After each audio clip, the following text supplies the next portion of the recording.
gentlemen, I would like to welcome to the stage. You've seen him on Jay Leno. You've seen him on Jimmy Kimmel. You've seen him all over the television. I want you to stand up and put your hands together for Michael Jr.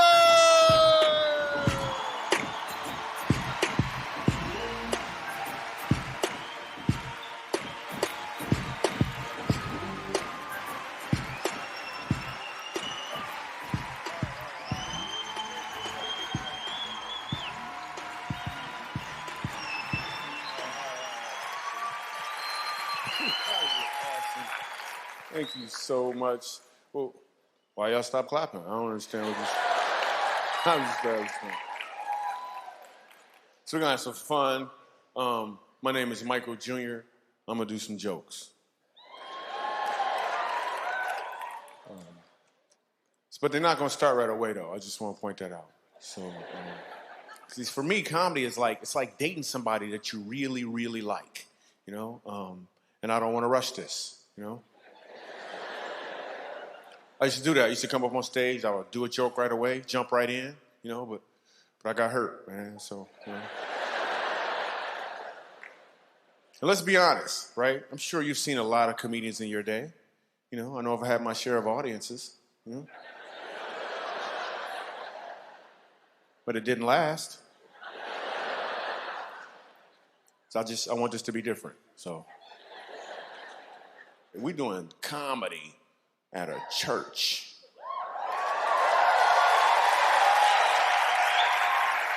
Like, how's this gonna work out, really? I mean, some people are like, I just came to see this thing explode. What's so amazing about doing comedy at church, when I was a kid, laughing at church was illegal. You couldn't laugh at church. I remember one time laughing at church because this lady was jumping around and her wig fell off. So, that stuff was funny. Her wig fell off, and then I laughed. My grandmother would pinch and twist. I can understand a pinch. You gonna twist? That's the devil.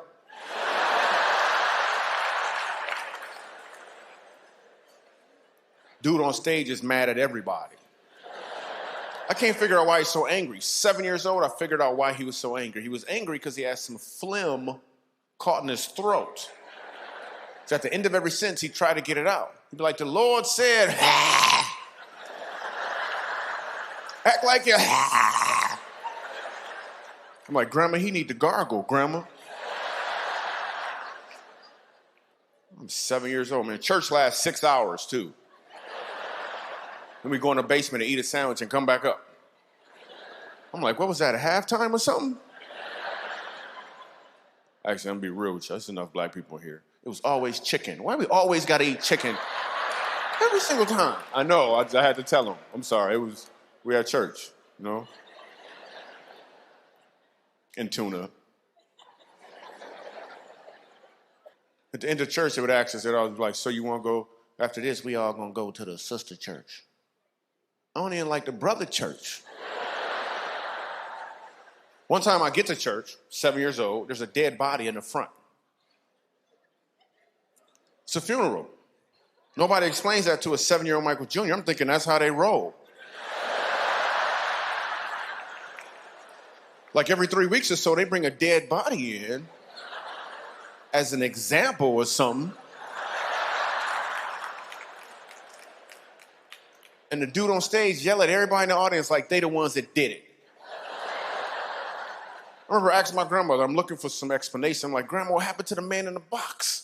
What happened to the man in the box? Her whole explanation was, he in a better place. I'm like, what kind of box did he live in before?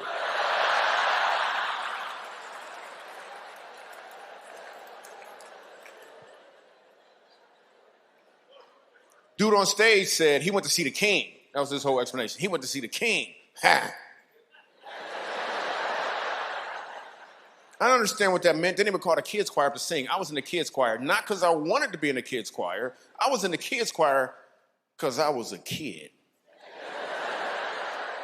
And it was a requirement. Now, what song we got to sing? Soon and very soon, we are gonna see the king.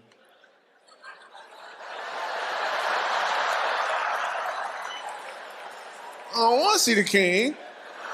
I don't want to see the king. You ever go to a funeral and people always talking about the person in the box like they sure he going to heaven?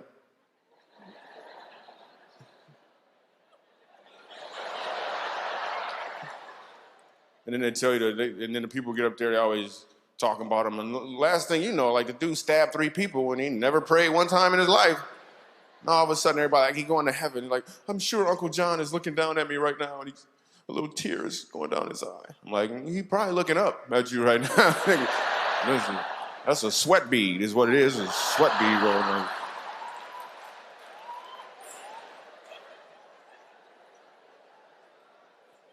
I just made that up right now. I just made that up. Even as a kid, growing up, we were poor. We weren't even poor, we were po'. We couldn't afford the other letters, man. We had no money. I was actually being sponsored by a family from Haiti.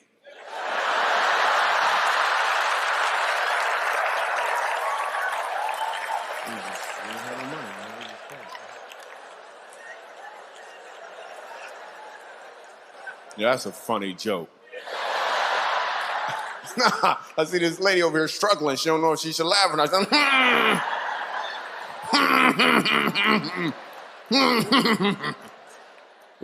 It's okay. You can laugh. You can laugh.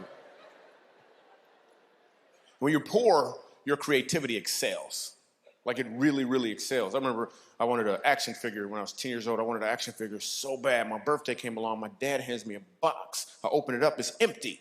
He said, "It's Invisible Man."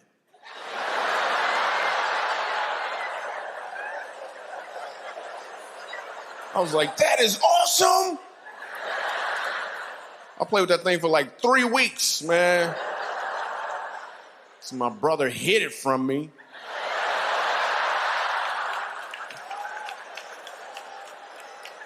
Couldn't find it nowhere, man. I knew he took it.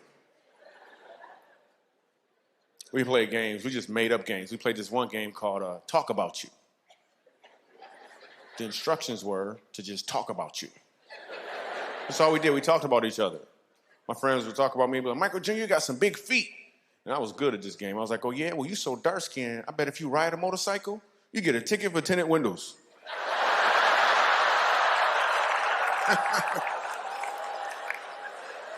It's hilarious. White people looking for black people, make sure they can laugh. Is this okay?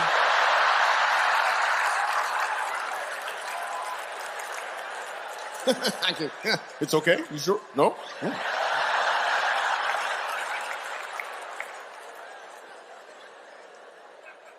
We ain't had no money, man. My parents would buy us some stuff, but they couldn't pay for everything. Like we had the game Operation, right? We ain't had no batteries. Then my cousin came over and he figured out a way how to plug it into the wall, right? It's a whole nother game now, right?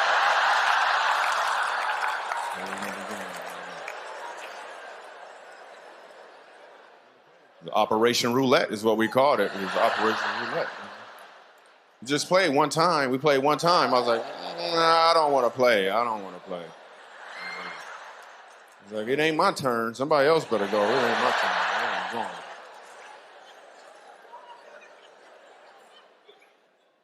Actually, you know what?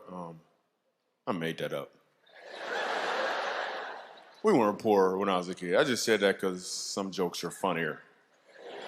Some jokes are funnier from a poor perspective. I'm gonna prove it right now. Here's a great example. I'm gonna tell you the exact same joke from a prosperous perspective. Watch what happens. When I was a kid, my parents bought us the game Operation, and we played it. So. It's not as funny, is it? It's better if I was poor. So I'm excited. Me and my wife just had a new baby. Yeah. Well, that's how they come. It's new. My wife wanted to go to the prenatal classes, right? And I'm like, why I gotta go to class? You pregnant, I pass. You know what I'm saying? Like a teacher class or something. I don't know what you want me to do. But I went to the class because I love my wife, right? And I'm afraid that they're gonna play the video. I don't want to watch the video. I'm looking for Bible verses against the video. And then the doctor tries to throw in perks. The doctor was like, so listen, during birth, would you like to catch the baby?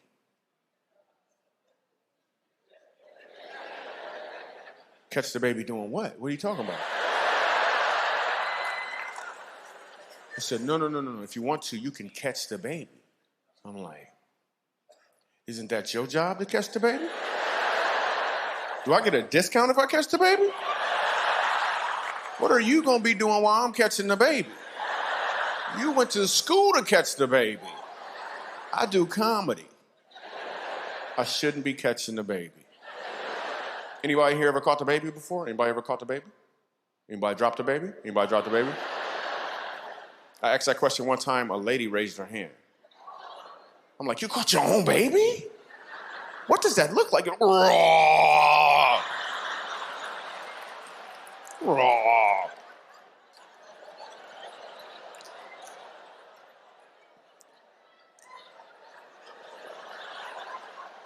I'm not sure why I growl when I tell that story.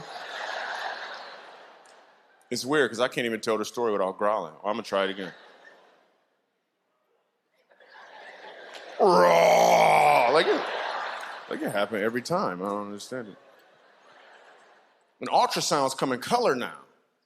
Did you know that? Which is ridiculous. I know it's a black baby.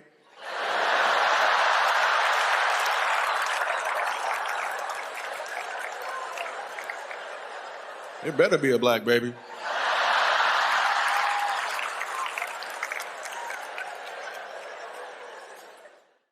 Ladies and gentlemen, the incredible, the amazing Anita Renfroe.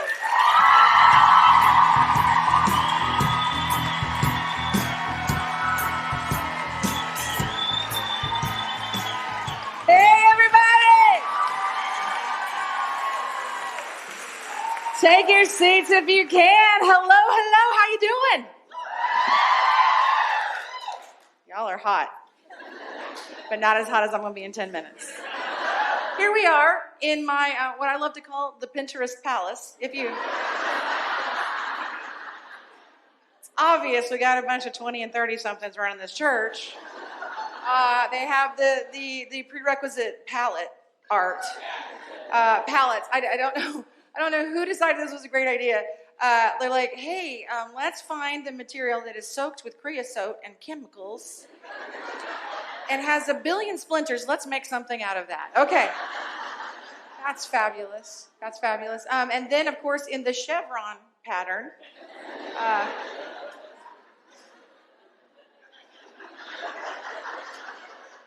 which no woman my size would be caught dead wearing. But since it's behind me, I think it's making me look smaller. I'm pretty sure that is. For those of you my age and older, you will recognize the chevron pattern as something else. We call it classic Charlie Brown sweater. Right here. Which was not doing any favors for his hips. Anyway, happy to be here tonight. I'm 52. I'm excited to be alive. I mean, at this point, it's all gravy. Am I right, people? At 52, I mean, seriously, it's amazing. What's great about this age, for those of you who haven't gotten here yet, let me just clue you in. We don't care anymore, okay?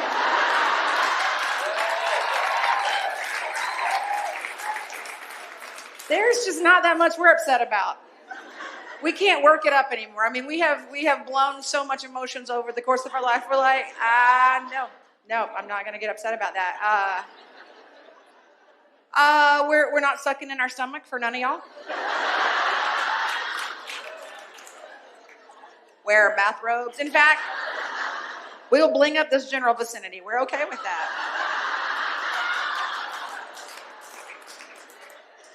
Bedazzle it, maybe. You don't know. We have given up completely wearing Spanx as an object of any sort, under any sort of anything at all. No Spanx whatsoever, mainly because it cuts off the blood supply to our vital organs. And we're going to be needing those at some point. We're also not concerned about certain things younger women are concerned about. We are practically, let's be honest, unabductable. okay?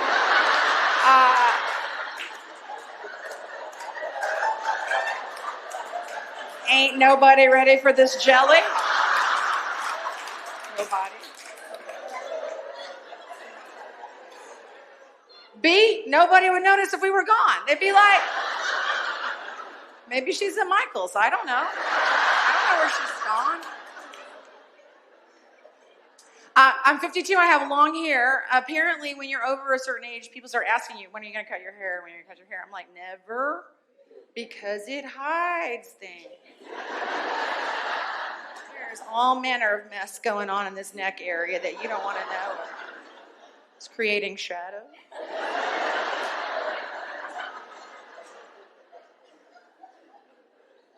You got to flow in your gifts. Growing hair is my gift. Losing weight, not my gift. Growing hair. It's my spiritual gift. Apparently now also I'm starting to grow a soul patch.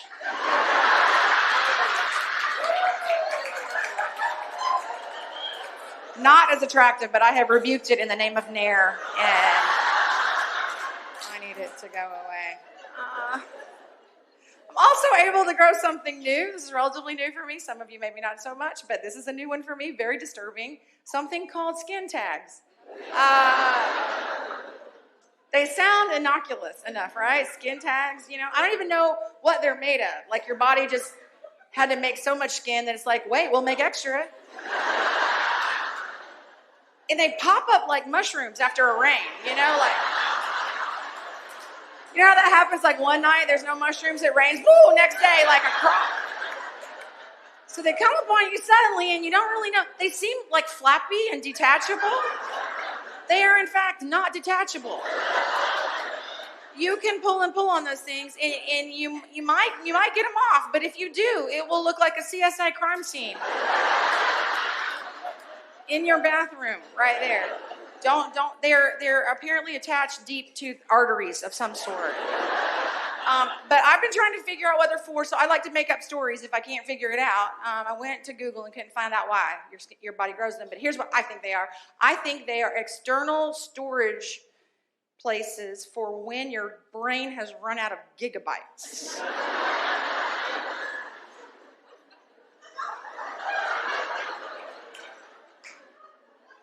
So you know when you're at a party and there's somebody who's next to you that you've known for 13 years and someone else comes up and you're ready to introduce them and you can't think of this person's name?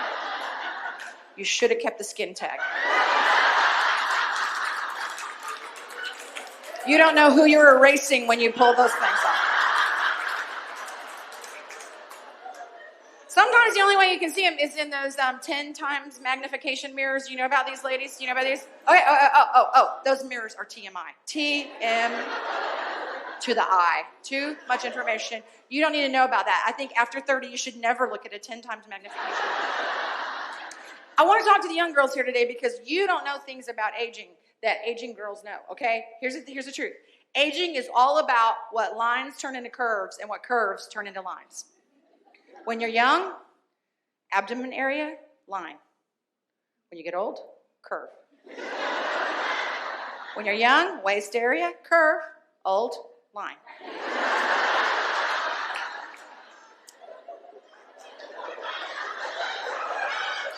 When you're young, chin area, curve, old, line. Just hang on, honey. It's coming your way. Just hold. I promise you it is. I went to my doctor to find out why I was retaining so much water. Which I thought I was retaining water. I went to my doctor. Apparently, I'm retaining food.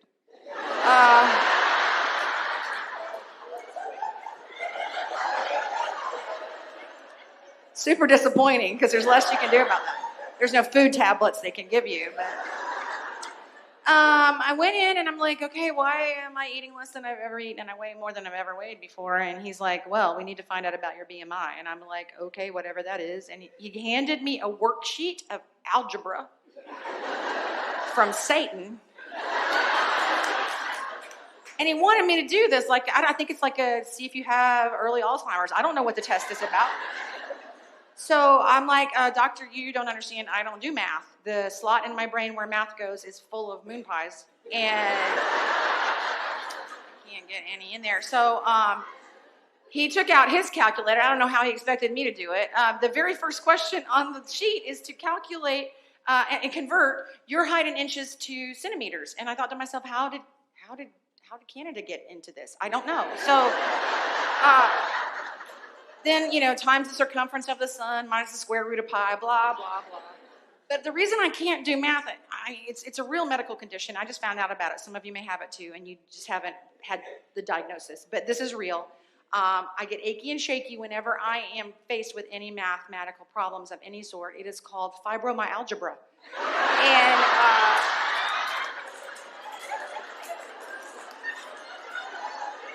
it's real, people. It's a real disease. I can't get a handicap parking sticker for it yet. But anyway, when he got done with all the little calculations, there's a number that comes at the end of the calculations, and this number is supposed to tell you something important about your health. And that number revealed one important thing, and that is I am not tall enough.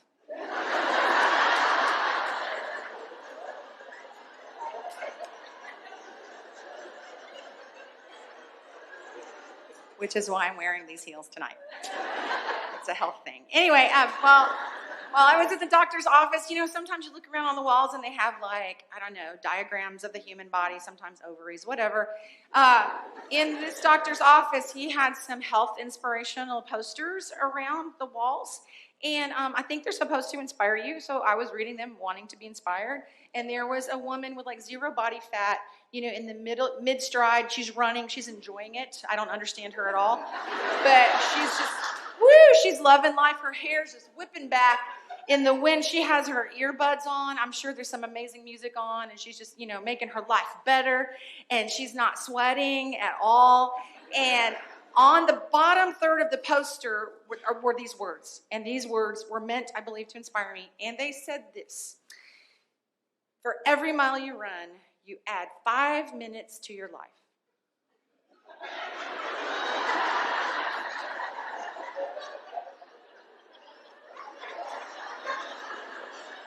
Is that all?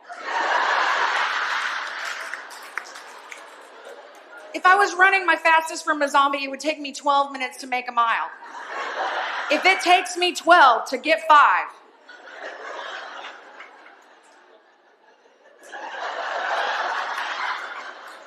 how about I just sit on this couch for 7 more minutes and order stuff from QVC?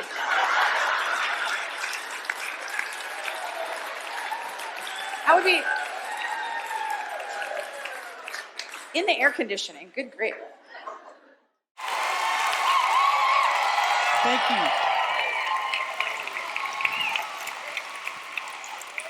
I cannot believe this. You guys actually did it. You sold this place out. 4,000 people. Just go with it. We're not going to do any crowd shots. No, thank you for coming out. I've been looking forward to this for so long, and even though the day started out bad, I actually flew in this morning, and the airline, they lost my bags, which was my fault because I flew, and I went to the baggage claim. I was like, I think you lost my bags. The guy didn't even look up. He goes, we did, and the only reason why I wanted it is because, we're filming, and I wanted to, look good, and my toothbrush was in my bag, but I was able to get one here. You guys have an amazing goodwill. No, it's a soft bristle. Someone's a biter. So tonight, I wanted to answer a lot of questions that I get. I get a lot of the same questions. I'm going to start with the one I get all the time. No, I have never done any modeling. Could have, but didn't. No, I'm kidding. I know what I look like. There's mirrors backstage. No, seriously, and I'm fine with it. I look like somebody cloned Conan O'Brien and Carrot Top before the steroids. And I'm fine with that. This is the way God made me, and it's good for laughter. I've been doing comedy for 20 years, and so it's good for. And actually, I always like to meet people that don't have a sense of humor. I met a guy a couple of weeks ago who had no sense of humor. I was standing behind him at an ATM, and I thought this was hilarious. But as soon as he put in his password, I just went, "Got it!" and I took off running.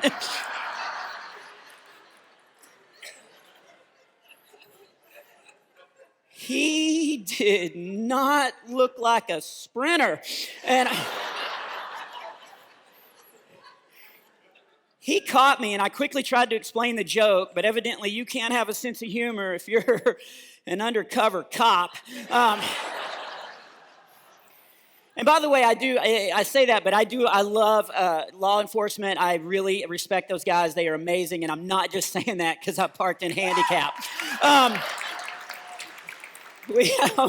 But no, and another question I get that I always like to address is a lot of people want to know, like, where did you get your sense of humor? How did you get funny? I was very blessed to grow up in a very, not only Christian home, but a very funny home. My dad is one of the funniest guys I've ever. We have the same personality, which is weird because we don't look alike at all. My dad weighs 230 pounds. He's 5'7".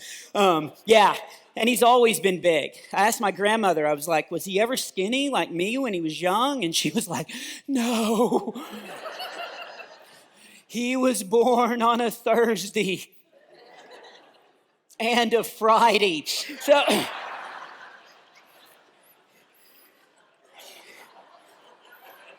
and I'm not making fun of him because he loves being big. He loves it. He's always like, Bob, come stand next to me so we look like the number 10. I'm like, okay.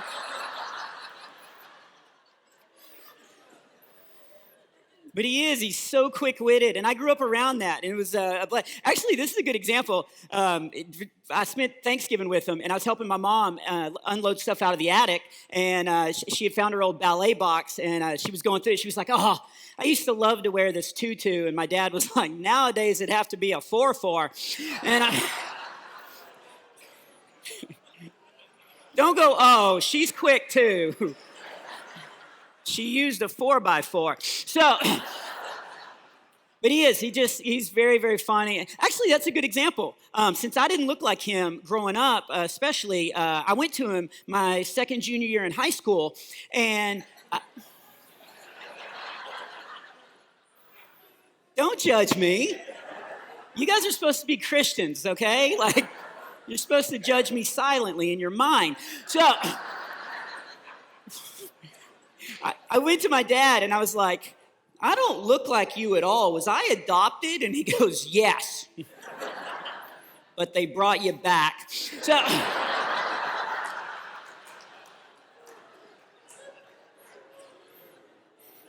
the only difference is, like, he likes to pull pranks. He used to love to pull pranks because he figured out early on that my brain is a little different than most humans. And so he would mess with me, and I would buy it because he actually convinced me if the ice cream van was playing music, it meant it was out of ice cream. You never knew what he was up to. I got all excited because he built me a tree house, and I was all like really excited until he moved my bed and dresser out there. And he wasn't mean. I don't want you to think he was mean because my dad, I still love I hang out with him and stuff. We would do stuff as a kid. I think I can talk about this because, here's the deal. California, I live in Texas, and, you guys, California and Texas have some of the same similarities, some not. Like in Texas, when you go to a store and you buy their product, you get this is going to be crazy to you guys, but you get a thing called a free bag.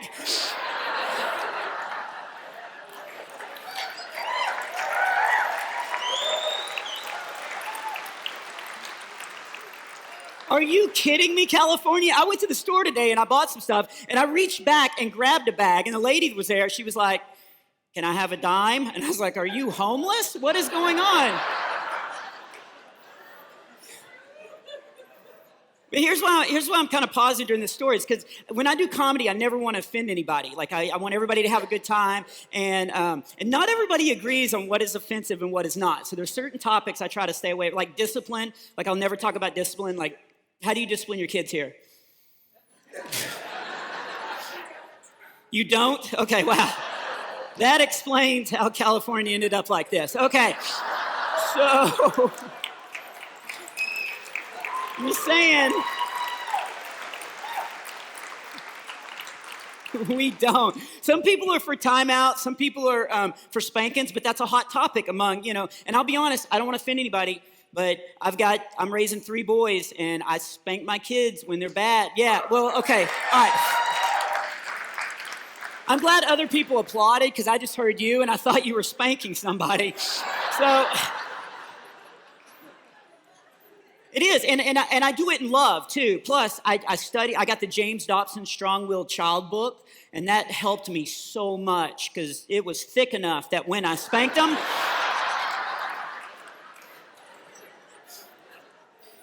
I told that joke in a church one night in Michigan, and this lady came up after the show, and she was like, "You're advocating child abuse. You should never spank your children." And I was like, "You're a Christian. Haven't you read Proverbs where they talk about it?" And she was like, "That was different. That was the Old Testament. They didn't have time out back then." And I was like, "What?"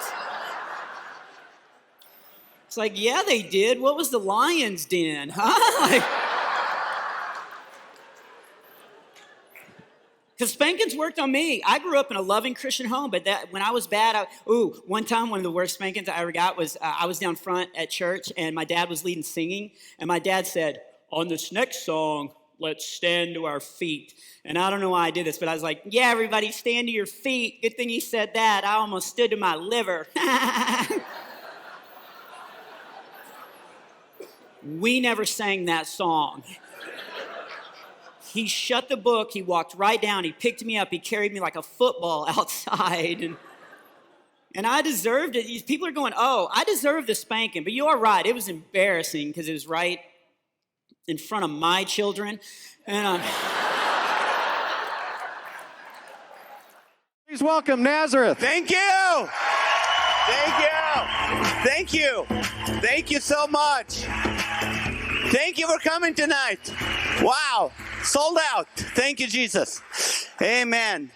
Thank you, Crossroads, for having us. This is awesome. This church is getting so big. I'm afraid when you start calling the prayer hotline, you're going to get a guy from India to answer the phone. People say, "What do you do, Nazareth, to prepare for this? What do you do a week before to prepare for this?" I stay off the 91 freeway. That's what I do. Anybody drove on the 91 freeway coming here? And they still have construction on it. These people, when they die and they're running to the gates of heaven, they're going to be orange cones that will lead them to hell. Because the whole freeway system in California is the work of Satan. You think of Satan as someone who's wearing a red suit and a fork. No, he's wearing an orange suit and a shovel. But to those that don't know me, I am from the Middle East, but ever since September 11th, I feel so Mexican.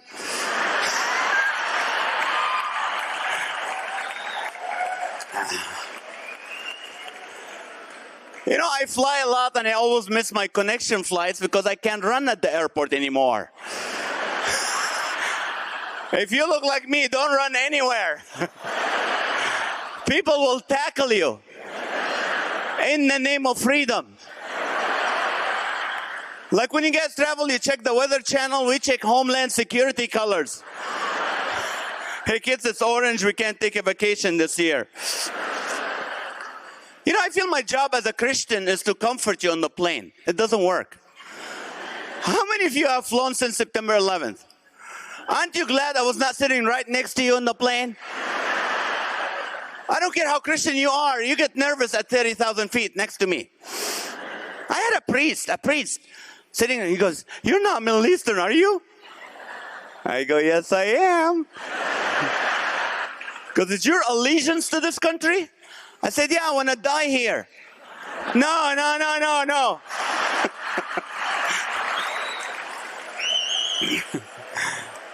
What happened? We used to be your 7-Eleven people, remember?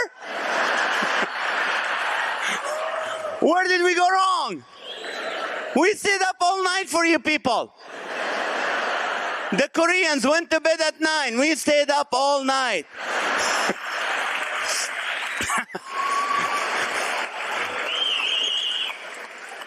We took your camel jokes, your Slurpee jokes, they didn't bother us. I even have little kids come make fun of me. This girl comes to goes, "Do you know where Middle Eastern people go when they die?" I'm like, "Where, honey?" "Heaven 11. Ha! Get out of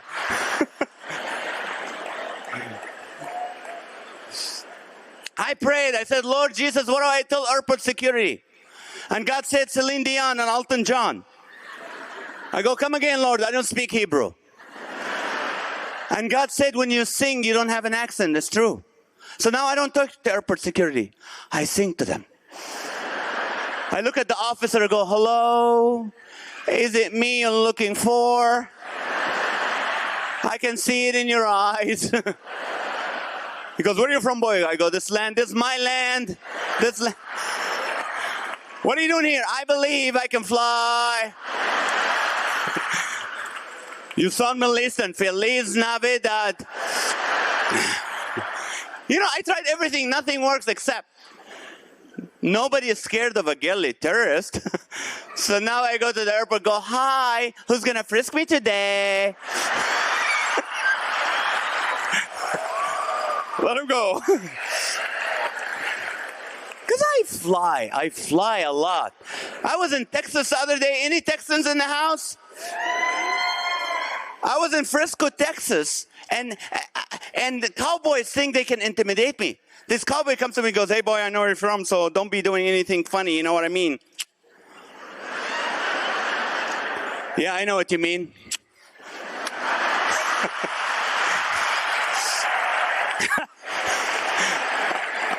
I'm a Californian, I don't own a gun. And then after the show, they have fireworks, and he comes to me and goes, hey, boy, you have fireworks in the Middle East? I go, yeah, but they come down. And then I went to Canada in December. Minus 40 degrees in Calgary, Canada. And the pastor goes, it's a little nippy. Nippy, I'm from California. We evacuate in this. If you can die at room temperature, that's not nippy.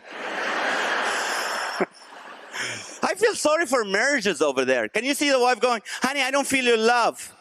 You don't feel my love, I don't feel my feet.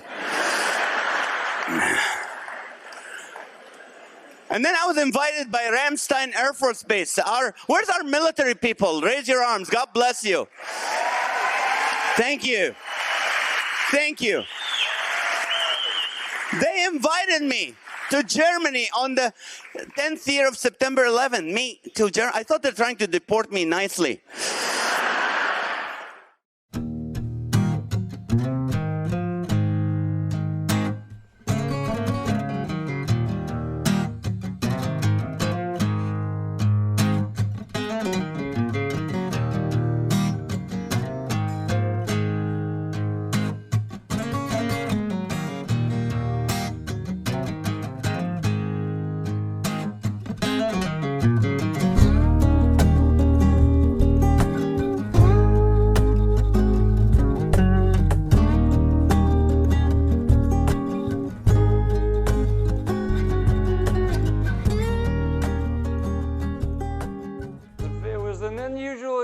Because I'm not used to seeing a lot of family and friends in the crowd.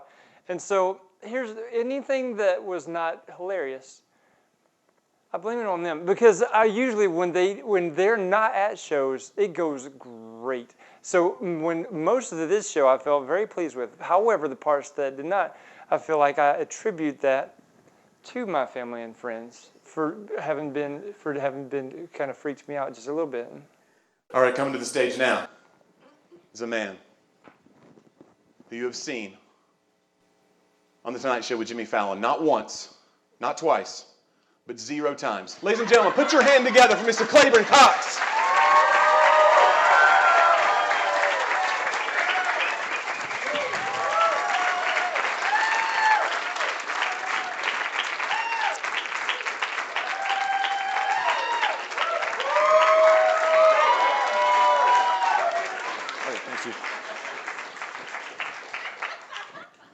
The other day I went outside and I got bit. I was barefoot for one thing, and I got bit by a big old fat ant. And it was Aunt Peggy.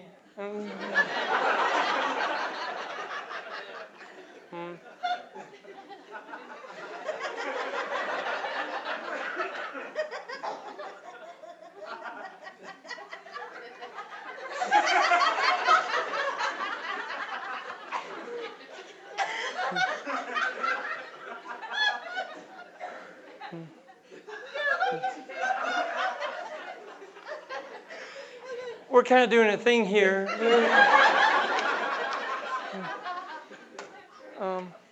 I love Aunt Peggy because she used to teach me all those old Alabama sayings, like an apple a day will not keep a doctor away, but a restraining order will. Don't kill your chickens because those chickens might not, they're probably not even your chickens. They might be wild chickens or they might be somebody else's chickens.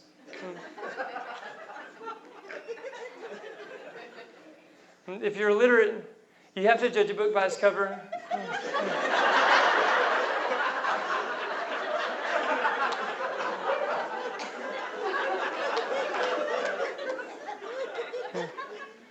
I think probably the stupidest song that I've ever heard is Twinkle, Twinkle, Little Star, How I Wonder What You Are. There's a star, like you just said that.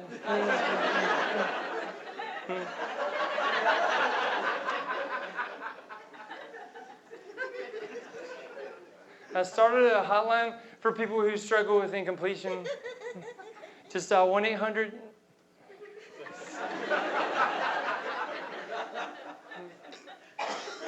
Back when I was growing up, we've gotten better now, but this is true when I was growing up. We ranked 49th in education. And I told my school teacher, and she said, who got 4010th?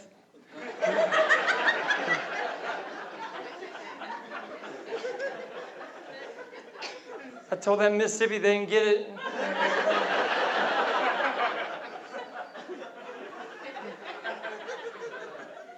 I used to get a lot of A's on my report card. They were all up at the top. Where's Alabama?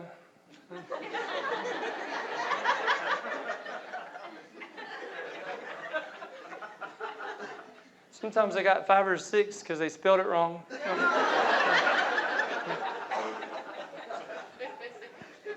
I just sat at my desk and sucked at sunflower seeds. So I was pretty disappointed when somebody else in my class got voted most likely to succeed.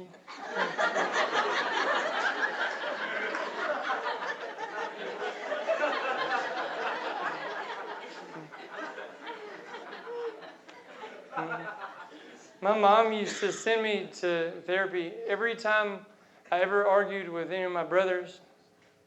Probably because I'm an only child.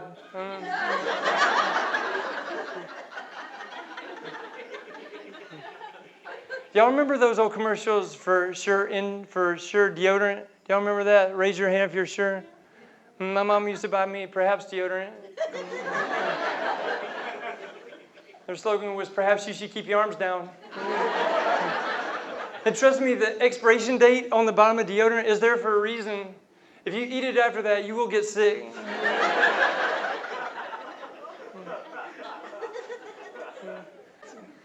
Let me ask you, sir. I see you look kind of familiar to me. What is your name? Trey. Trey. Okay. Well, I'm not super interested anymore. However.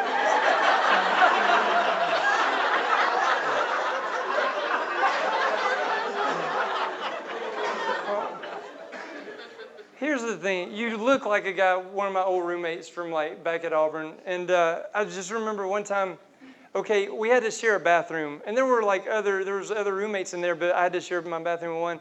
And for one night, I don't know why he decided to, he put his toothbrush in my toothbrush cup. And like he had his own toothbrush cup. So why did he put it? I don't know why he put it in my, it bothered me. And so I wrote on a Post-it note, my toothbrush is vastly superior to your toothbrush. And I put it up on the mirror. Well, apparently he didn't appreciate that, and so he drew a picture of little muscular arms and taped them to his toothbrush, and he laid my toothbrush out flat, so it looked like his toothbrush had like knocked out my toothbrush. No, you don't. So I took off the little muscular arms, and I taped on 2 little scrawny Q-tip arms, and then I snapped one of the Q-tips, homeboy, right? So then he got dental floss and he hung my toothbrush from the towel rack. No. You can mess with me, but you don't mess with my toothbrush and you don't, that's basically it. You just don't mess with it, right? And so then I got a sharp kitchen utensil and I gave it to my toothbrush and I laid his toothbrush in a pool of ketchup. So how's that? How you like them out? Well then, so he stopped up the water in the sink and he put my toothbrush face down in the water, and his was just peering over the ledge.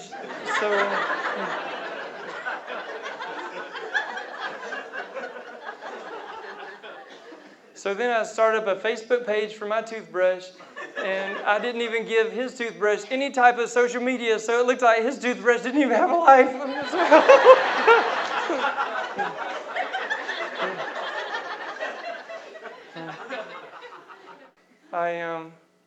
My wife, she's wonderful. She's here somewhere tonight. Where is my wife? There she is. Give a big hand to my wife. Everybody, please.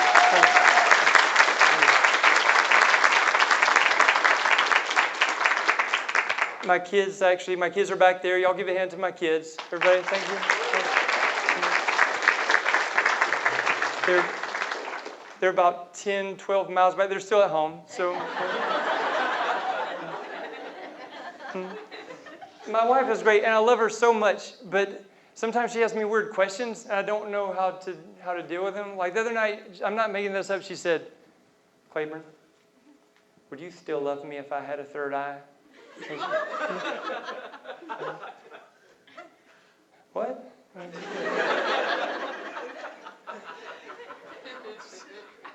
She said, would you still love me if I had 3 eyes on my face? I was like, baby, you know I love you, but we cannot afford that kind of surgery right now.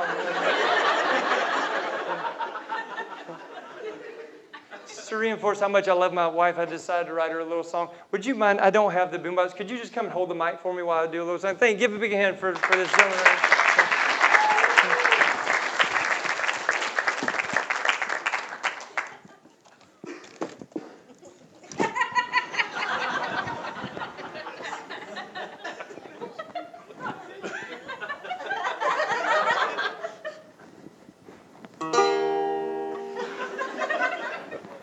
I would love you if you had a third eye.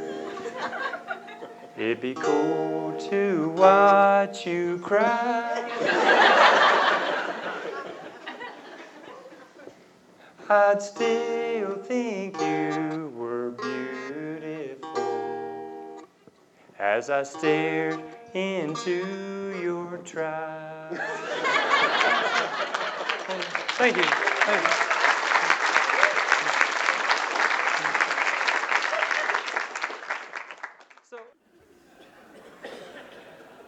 The longest, most intense argument a man and woman will ever have begins with this exchange. Where would you like to eat tonight?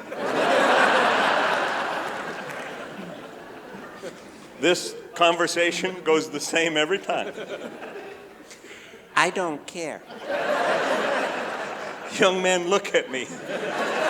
They care.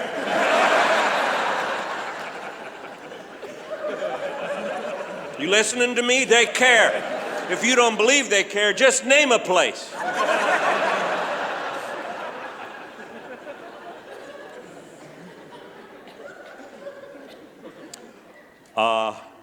Let's go to Fred's.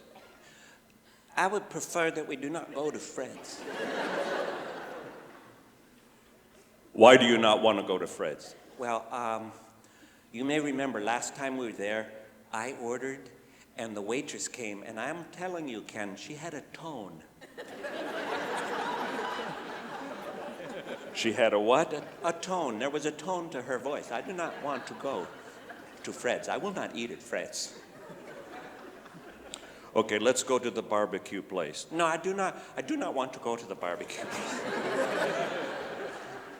Why do you not want to go to the barbecue place? Because the last time we were there, I drove past there yesterday on the way to shopping, and I saw a rodent, a dead rodent on the road.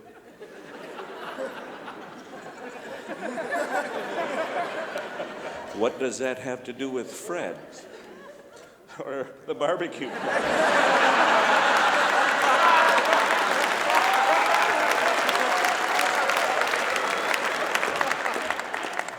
It doesn't have anything to do with Fred's. What does that have to do with the barbecue place? He might have come from the barbecue. He looked a little barbecue-y.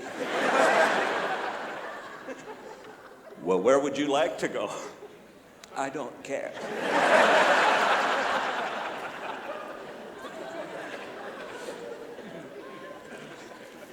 is your name?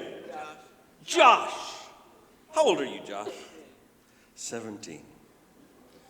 17 years old. Stand up, Josh. Folks, look at Josh. Turn around, Josh.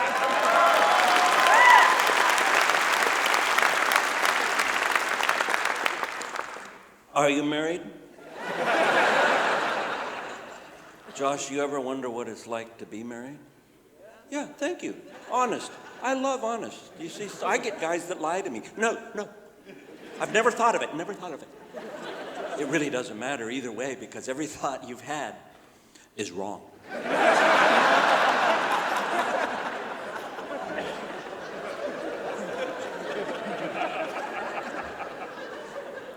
Stay there. Did I tell you you could sit down?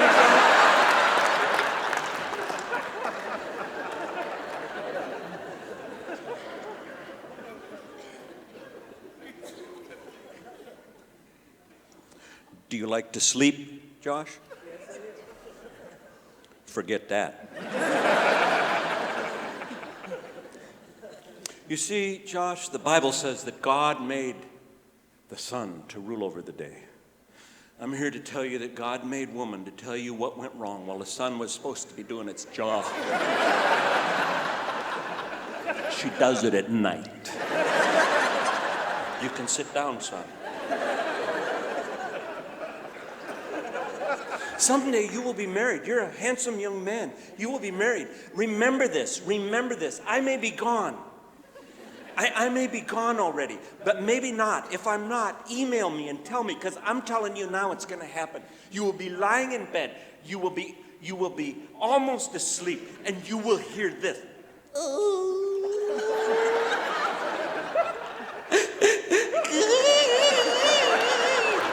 Look at me, Josh.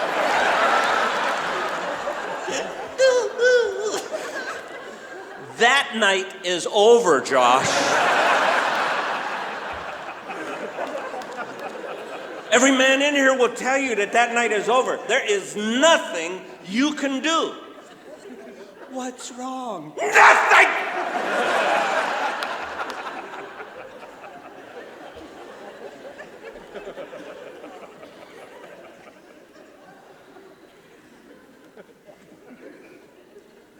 $17.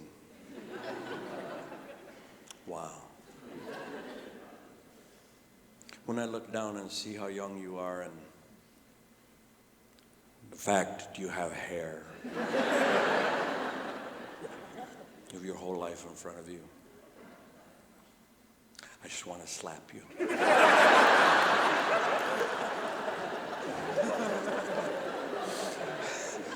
Josh, my only revenge is that someday you will wake up and be 55. And you will walk into a room and make a little circle like a dog looking for a place to lay down. Because you're trying to remember why you came into the room.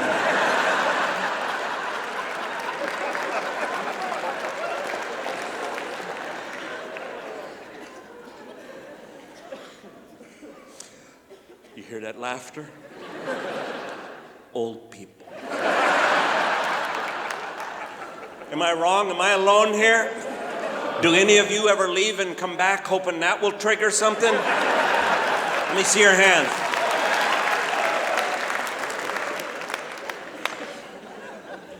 If I didn't have a wife, I wouldn't know where I am ever. I wouldn't have a clue. Just the other day, I called to her. Diane, honey, help me. I've been in this room for 15 minutes. I have left twice. I still do not know why I am here. They are without mercy. You're in the bathroom, idiot. Figure it out.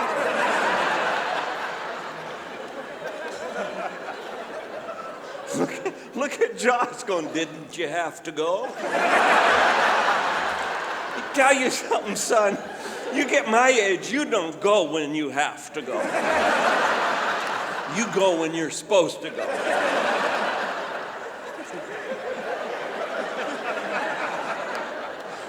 When's that? Dip depends, son. It depends.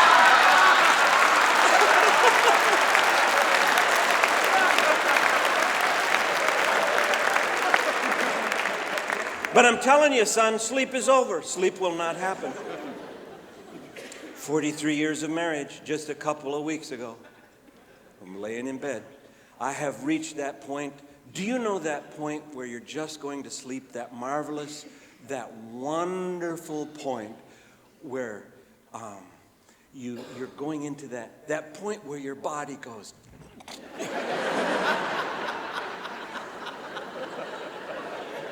Cat hits the wall.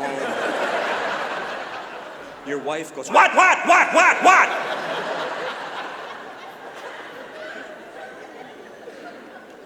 Oh, I was right there. That beautiful spot, that wonderful spot. And I heard, are you awake?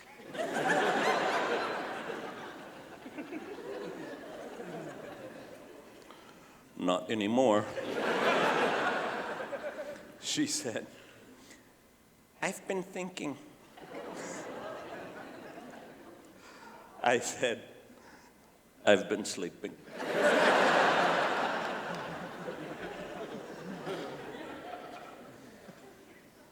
Then she said the words that strike fear into the heart of men worldwide. You don't share your feelings anymore. Women, look at me. We don't have feelings. We have a remote control.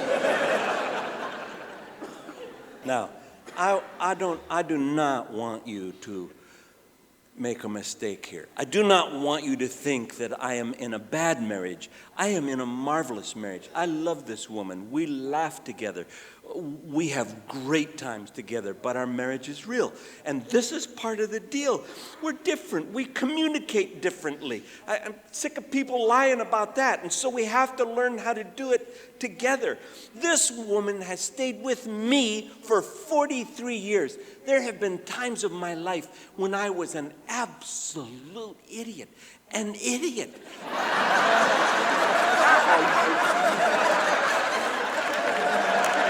You're a dead man. You're a dead man. Get rid of that hideous thing.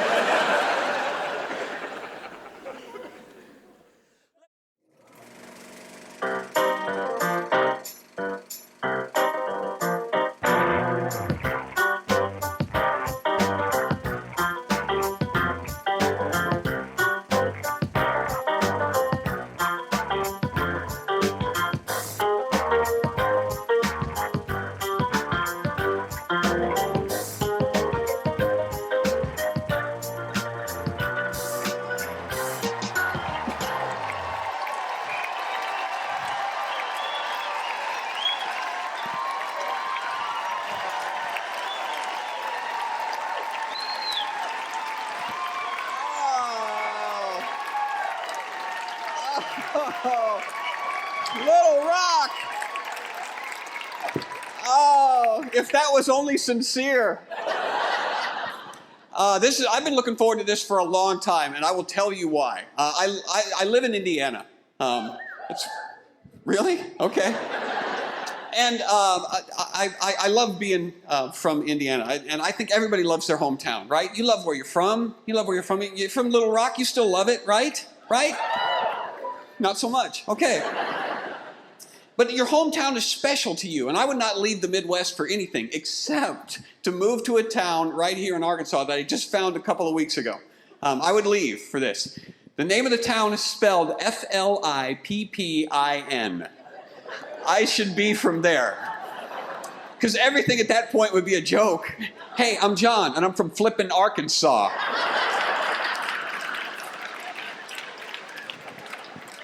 My brother's a flippin' cop on the police force.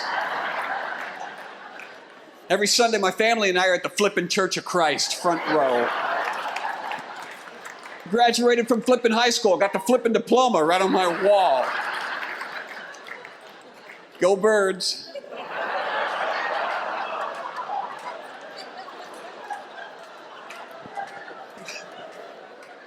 Well, I'm just assuming, what would they be called? I don't know. I could hand out those giant foam hands at football games. There'd be problems, wouldn't there?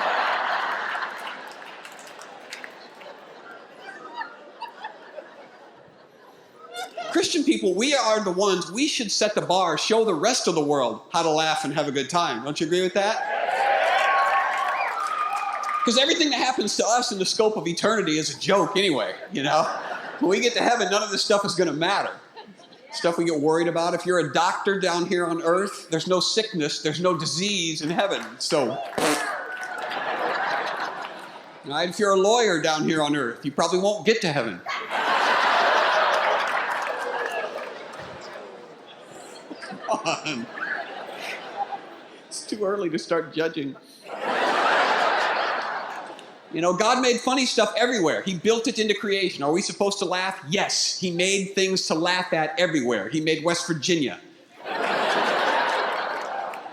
Come on, those people are not here. I was driving in West Virginia recently. There was a sign next to the road, right next to the road, had a picture of a cell phone on it with a red circle around it and a line through it, and it said, "Report distracted drivers."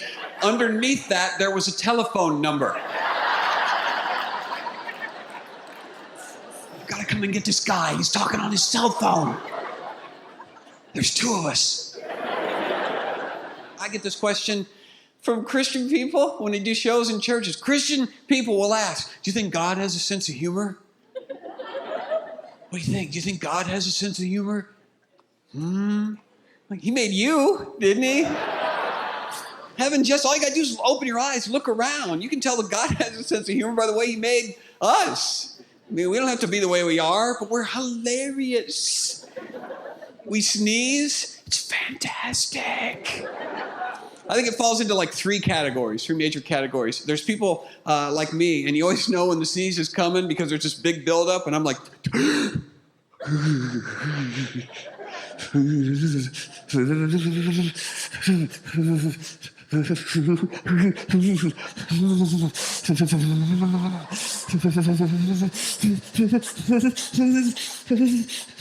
and then it's gone. It just disappears. I can't remember my middle name.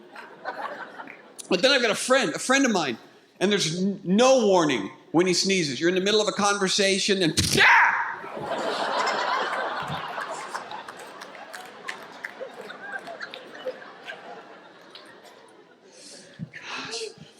And then my sister, Bonnie, and it's usually women, it's usually girls that do this. When my sister sneezes, there's this big buildup. She goes, that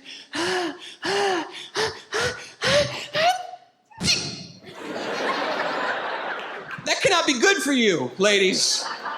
You can't have without chew. That has to go somewhere. It's going to wind up on your thighs. That's not cellulite, that's unreleased chew right there, just stacking up. Have you ever done this on a Sunday morning? You don't have time for church, or you don't have time for church. You don't have time, other stuff to do. You don't have time for breakfast, and you're on your way out to church, dash out the door, settle down in your seat. It's dead quiet in the room. Minister gets up to preach, and you're going,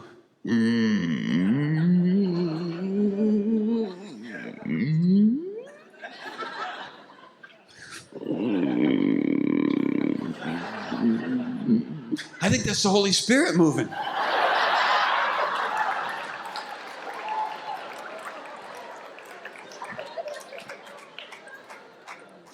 Have you ever done this? Any other place where you have to be quiet? Or maybe at church or during a test in the classroom? You ever choke on your own spit?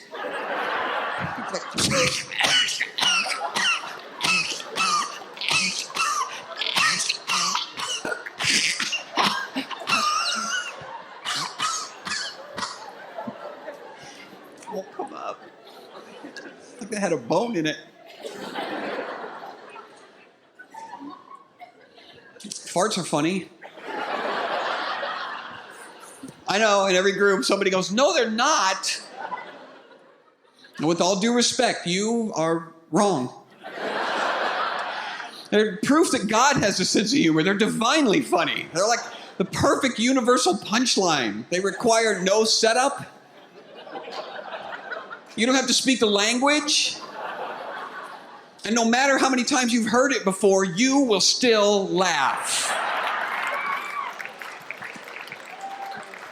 Right? I picture God up in heaven after he made man. He's pretty proud of himself. He brings the angels over. Hey, come here, look at this. I made this. It's man. Now, the way I designed his digestive system to work, it builds up gas. It has to come out. Rather than have it be released through his pores like I did with the plants, check this out.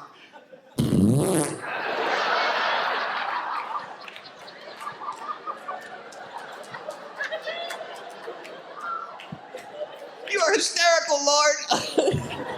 What's that smell? I know, I thought that up too. That is so deaf people can appreciate them.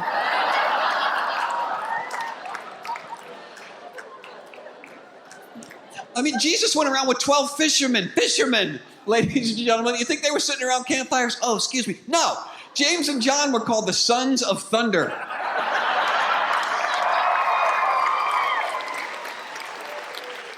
This is exactly what church is supposed to be like. Every Sunday, this is what it's supposed to be like. If you're not having fun in church, you're doing it wrong. You're not paying attention. Because you can have fun in church. You should. There's a million ways to have fun in church. You can have fun in church just drinking apple juice if you put it in a Budweiser bottle first. Share it with all the kids in the nursery. Here you go.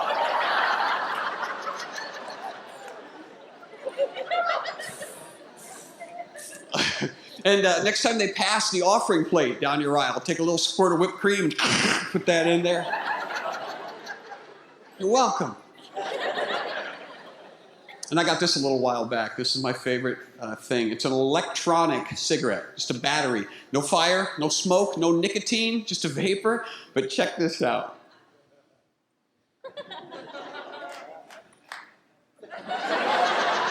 This thing is a blast in the front row of church on Sunday morning.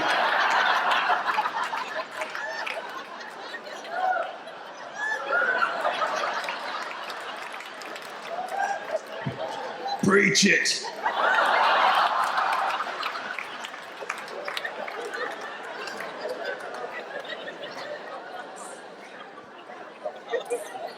I mean, there's nothing intrinsic. There's nothing really wrong with. If we're going to say that God made everything, Christians, that means He made everything, right? Including tobacco and alcohol. He's not standing up in heaven, looking down, going, "Look what they're doing with grapes."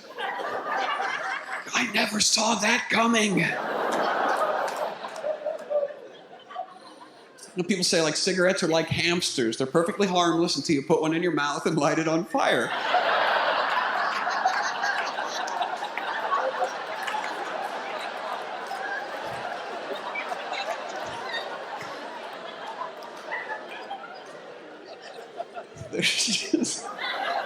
There's just certain places where you don't expect to see a cigarette, right? Do you take this man to be your lawful wedded husband? Welcome to Vacation Bible School, boys and girls.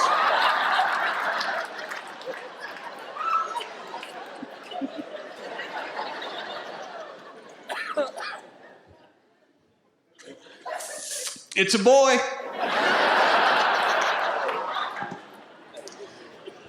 It may have been a little too far, right? I know it's an imaginary baby, but still, it's not right.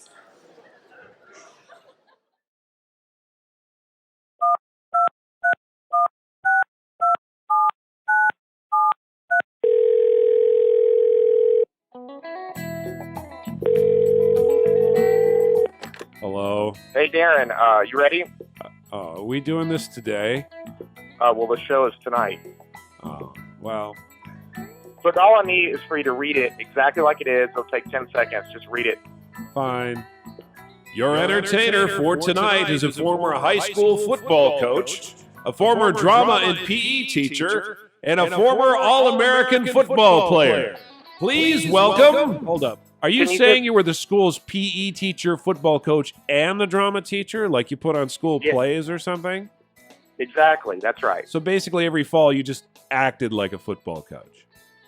Well, back in 2001, we went over to Heathwood. That was a big night, wasn't it? Yes, sir. Let's go! Yeah. So you were like an actual teacher. You didn't just like show videos or something? I kept my students highly focused on their studies.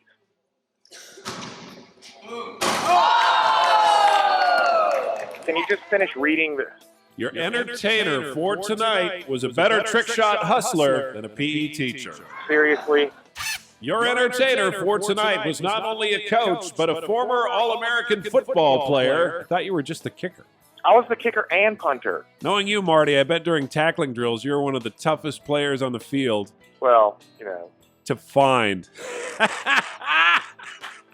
Woohoo! Your entertainer for tonight used to play football, even though he was terrified of physical contact. Nope. Wait, I thought you did websites. That was after coaching and teaching. Come on. All right. Sorry. Ladies and gentlemen, sit back and enjoy the multi-talented, extremely versatile comedy of this former coach, teacher, and football player, who has also designed the occasional website. Please welcome Marty Simpson.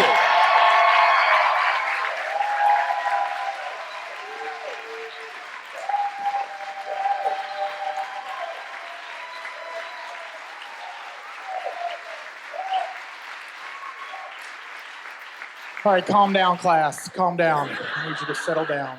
I always used to feel bad whenever I had to ask a student to come to the board and do number 2. Oh, man. I played for the University of South Carolina Gamecocks.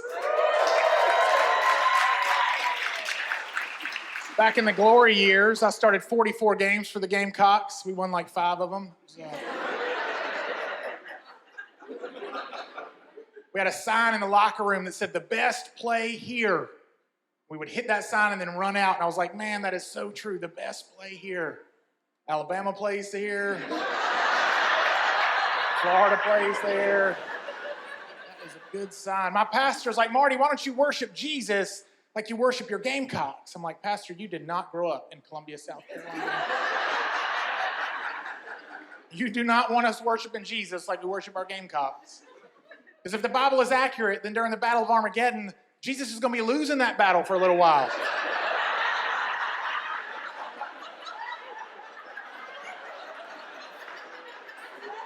And if in that moment we worship Jesus just like we worship our Gamecocks, we're just going to leave early so we can beat traffic. So.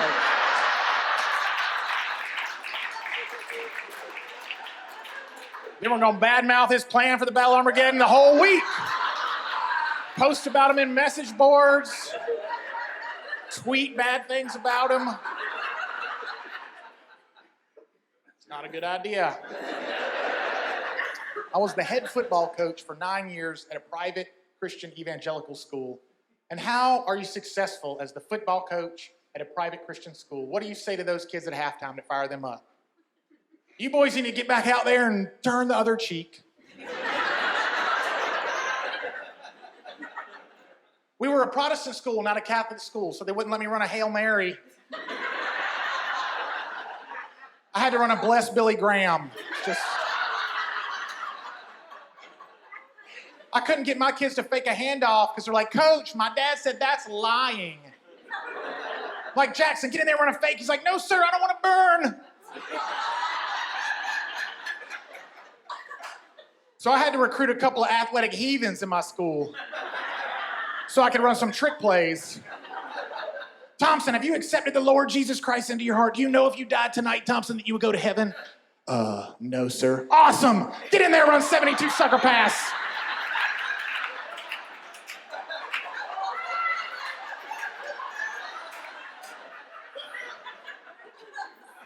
I used to have my 11 players on the field.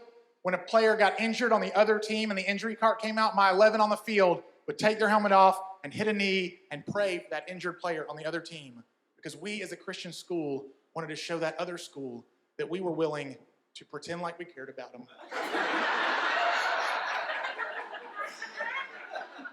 Dear Jesus, just lift up the other team's best running back to you and help him get all the way better, Lord. Tomorrow, because he is killing us off tackle, Jesus. Amen. Now, I learned at Christian school the power of prayer. I did.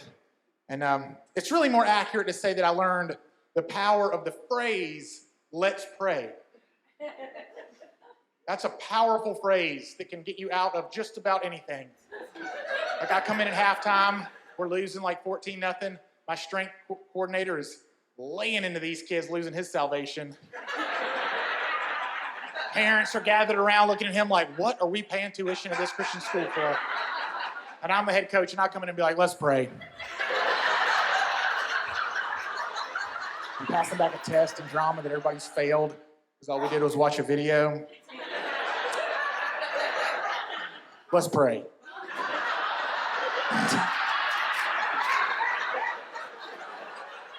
So we played for the state championship in 1998.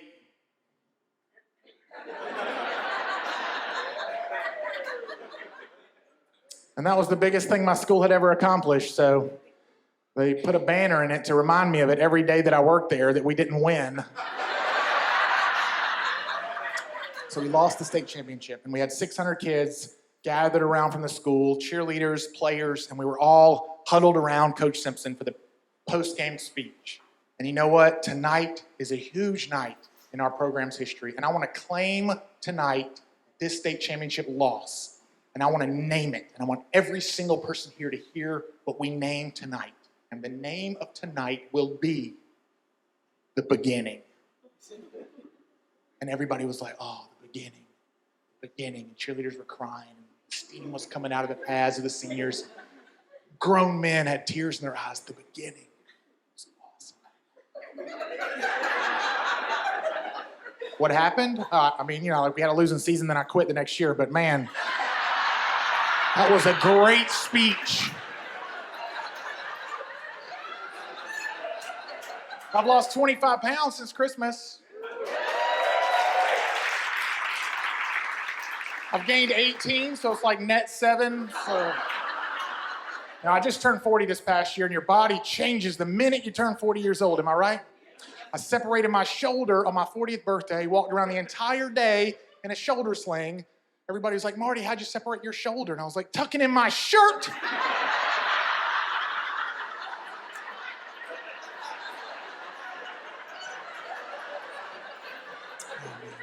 The chief purpose of man is to glorify God. Amen? Amen? It is for this reason that white people don't dance in church.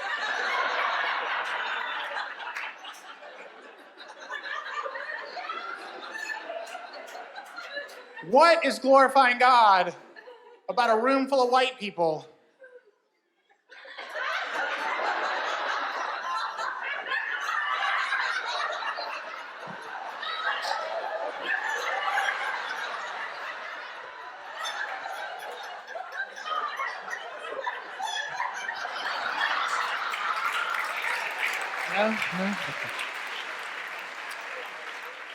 No, but there was just one time when I was worshiping at a little small church. I hadn't paid attention when I went in, and it was an all African-American congregation, Pentecostal church in rural South Carolina. Make some noise if you've been to an all-black church. Liar, liar. No, but everybody in a black church is dancing, and nobody doing the same thing. And nobody looks like they're doing anything wrong. Got the girl in the front on single time with a tambourine. Dude in the back's on double time. Couple people run by.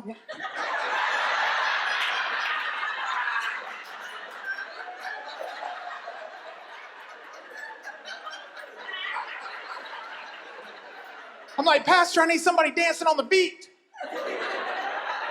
so I will know where it is. He's like, Marty, just do whatever you do in your church back home. And I said, I will.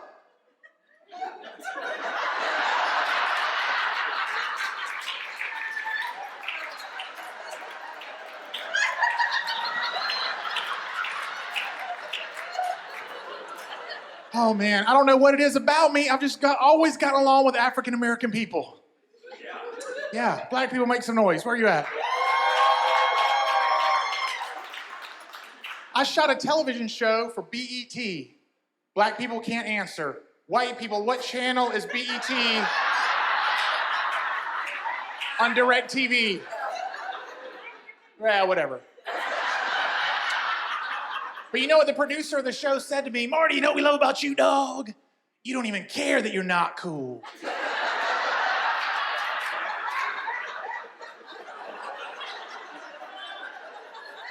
Thanks. Now, I'll tell you the secret. I've always gotten along with black people because I know the code. I'm gonna teach you the code to getting along with black people. Pay attention. Here's the code.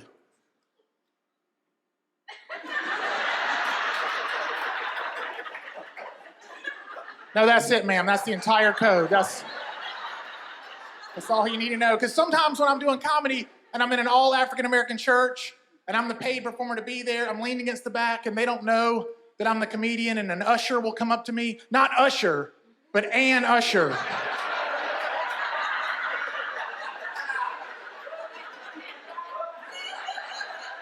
He's like, are you okay? Have you wandered in here? Do you need help with anything, sir?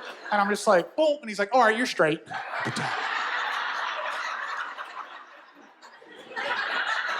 I became a Christian in high school when I was 16 years old, and I had a little tiny bit of faith in God. I didn't have like awesome, big time faith.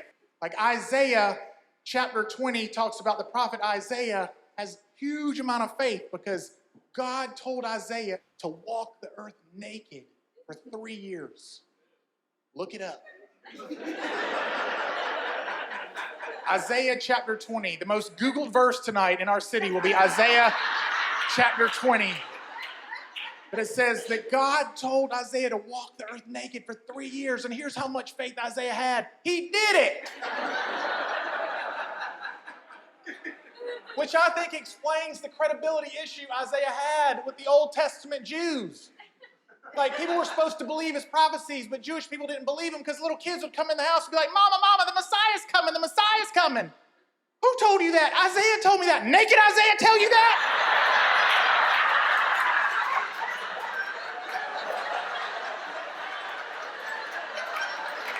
Go to your room.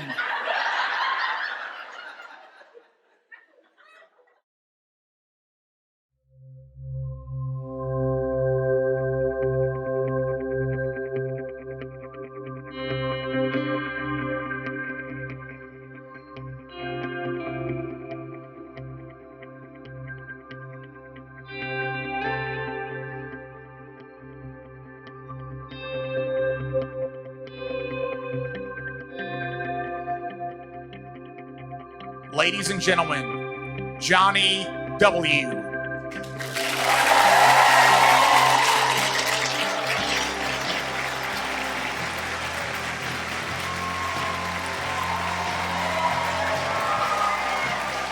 How we doing, Nashville? Good? Thanks for coming. I want to start off with a song, if I could. It's a song I wrote about how fat I'd let myself get doing comedy. And I hope that you enjoy it. Thank you so much. Been eating all over town. Now when I look down, can't see my feet. I've been a glutton, broke the button off my jeans. I need to reduce my body. It's true. Oh, I gotta reduce my body, yeah. Because I'm getting huge, I always lose at hide and seek. I crammed a dozen Nutter Butters in my cheeks. Those are good. I need to reduce my body. Don't make me show you guys, it's late. I will show you. I'm not kidding. Oh, I gotta reduce my body, yeah. Ooh, because I'm blocking your view. Can't even bend over and tie my shoes. And that's why these are slip-ons. True story. Yeah, I know there's too much cheese fondue in my body. And yeah, I know I sank your canoe with my body. Yeah. You guys all good? Oh, man. Thanks for coming. Thanks for being here, man. It's good to be in Nashville, man. You guys, it's so cool. I grew up in Tennessee, so I'm a Tennessee native, so I wanted to film my special here. And so thanks for coming out and being a part of it, and I really appreciate it.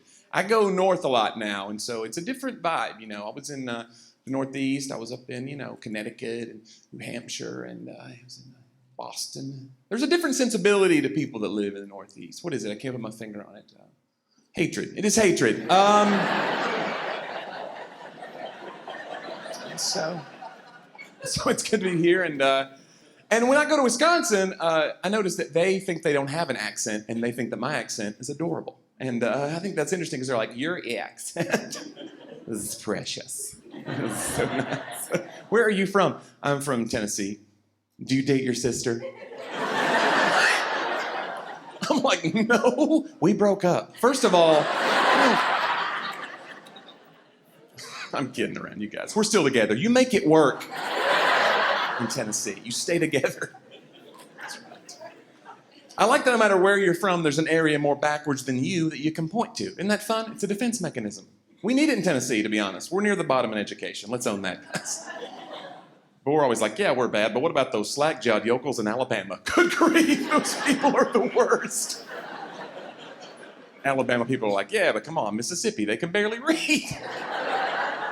Mississippi's like, yeah, but Paraguay.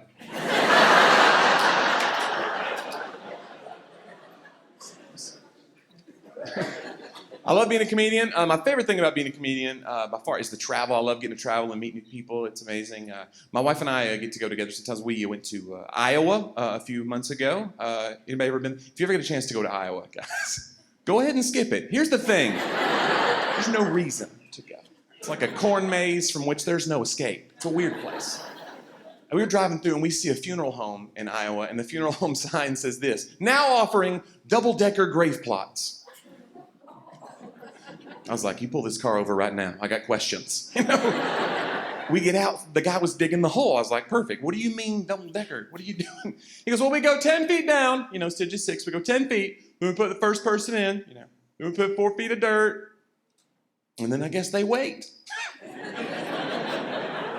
And I want to be there when that second person goes in. So I can be like, king me. You know what I'm saying? I just need... You can move wherever you want in the cemetery after that. It frees you right up. You know it does. Why stop at 10 feet, go 20 feet down, put your whole family, just play Connect 4. Do whatever you want to do. Told that joke in a little Baptist church last month. It did not go well. This lady came to the front after the show. I would never have a double-decker grave plot, sir. I'm like, man, I'm sorry. I didn't mean to offend you. She was like, I'm not offended, but my husband's not saved, So if I die first, and they put him on top, then the dead in Christ try to rise, he's blocking me. And I'm not really...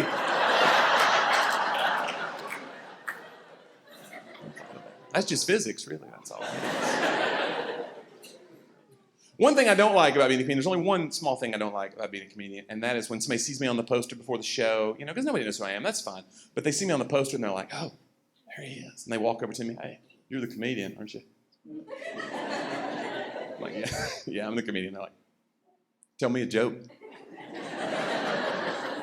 I'm like, give me $1. I don't appreciate having to prove myself, We don't do that to other jobs, I'm like, oh, you're a chef? Bake me a cake right now. Bake it.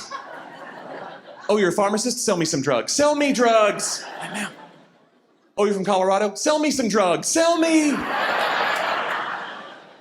don't do that. One misconception about comedians I find interesting is that we're all big pranksters, And that's not really true, man. I didn't grow up pranking people all that time. And now I don't do it because you don't know who you're in the prank war with, how far they're willing to go, You ever had that happen? You're just playing around, somebody jumps a level on you, freak you out, Like, I put cheese whiz on your door handle. They're like, oh, I put shaving cream on your mirror. You're like, I toilet papered your yard. They're like, I poisoned your ferret. What? I don't have a ferret.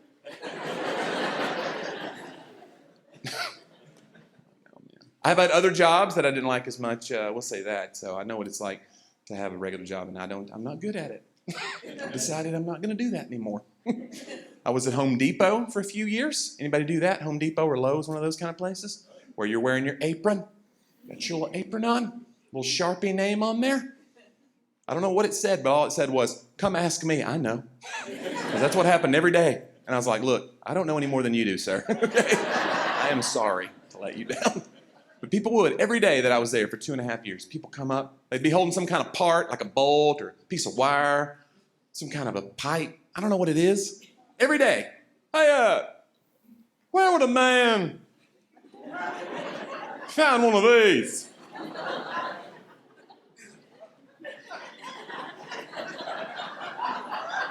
I'd be like, you got one right there. And I go on break, so.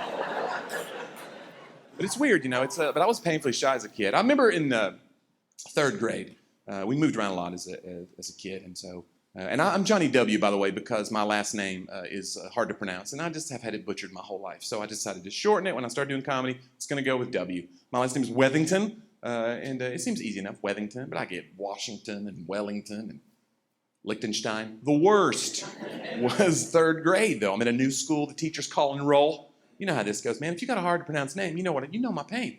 Because they're getting to the W's, and I'm just sending her telekinetic messages. Get it right, Wethington? I don't want to get made fun of the whole year. She's like, all righty. Walker? Okay. Watson? All right. Weigh a ton?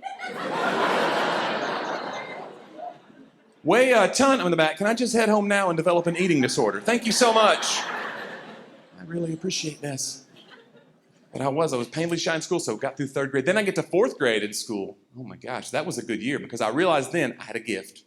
I didn't know I was funny yet, but I knew that I was an amazing speller. That's right, I could spell. Good. Well.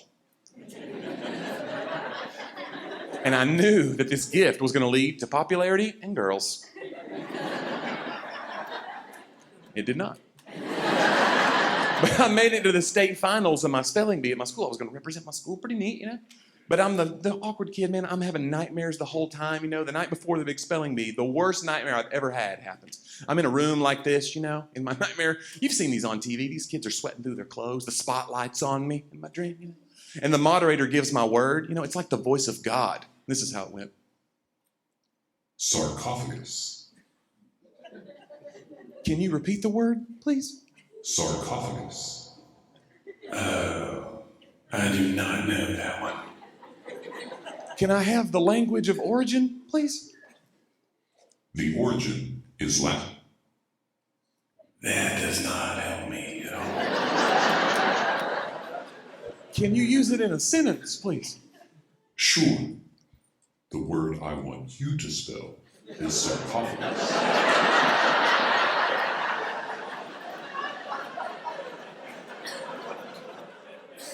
Did not go well. Not go well. School was hard for me. I remember middle school was no good. I was a little chubby kid. I had asthma, I liked the asthma, though. It got me out of gym class. That was good. I had my little asthma excuse laminated by the time I'm in 5th grade. There you go. That's your copy. Okay?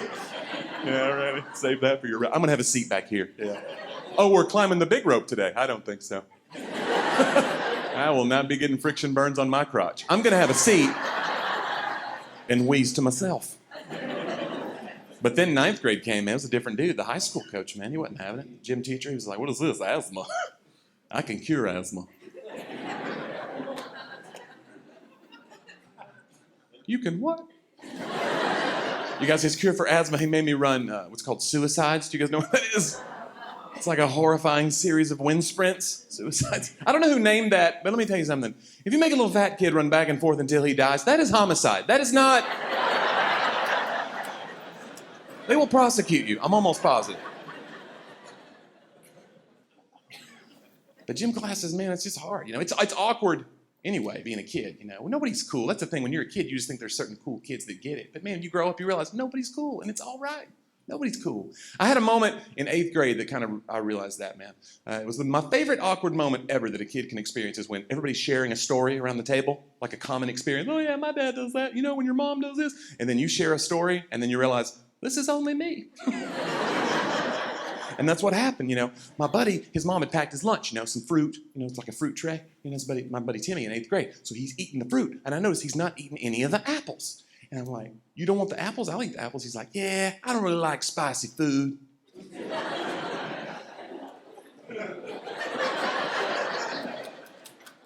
What now? Well, I like them sometimes, but you get that little tingle in your throat and your tongue goes a little bit numb, apples. Timmy, I think you may be allergic to apples. It is 8th grade. I'm glad I was there. Or he's just going to go through life thinking that's what apples do. You have a couple of apples, you black out. You'll wake up, you see the 4 horsemen of the apocalypse riding chickens. Apples are good. It's weird. But it's awkward being a kid. Like I said, gym class was awkward for me. And these games, man, I feel like the games are not for the unathletic, doughy kids like I was. They're to weed us out. These games, it's crazy, man. Just think about it. Like, hey, I want you to take this red ball and hurl it at all the slow kids first. Get them! That's Lord of the Flies. It's horrifying. Even the names of the games let you know it's not for you, Like, Red Rover, come separate my shoulder. You're injuring people. You're hurting children. It's no good, man. But the worst day in gym class for me by far was 10th grade. That was the day of the President's Physical Fitness Challenge. Do you guys remember that? Do they still do it? Oh, God, they got to stop. It's like the Hunger Games. It's horrifying. And they made us buddy up in Knoxville where I grew up. They're like, come on, get yourself a buddy. We're going to time each other. Get you a buddy. I don't have a buddy. I'm the shyest kid in class. I look up, everybody's got a buddy but me. I look over, there's a girl way at the end of the bleachers. I'm like, I don't even know who she is. Is she even in my class? But it doesn't matter. They're not going to put a girl with me. They did. Come on down here, Sally. You'll be with Jonnie. Now, you're going to time Jonnie. He's going to do push-ups for a minute. You time him. Then you're going to do jumping jacks for a minute. You time him on that. Then you're going to hold his feet. He's going to do sit-ups for a minute.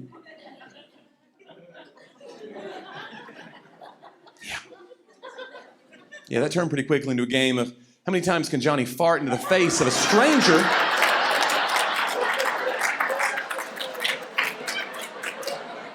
before she begins to cry.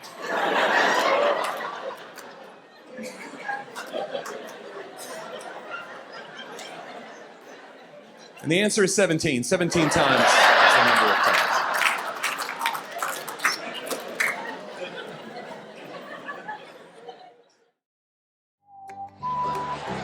I would ask everyone if they're excited. I can tell the buzz in the room that everyone already is.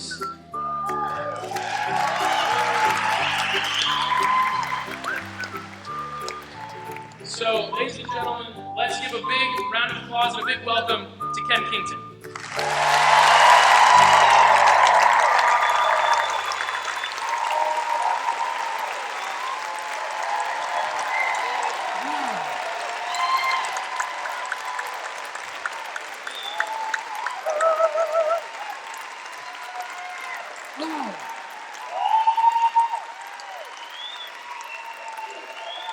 Thank you.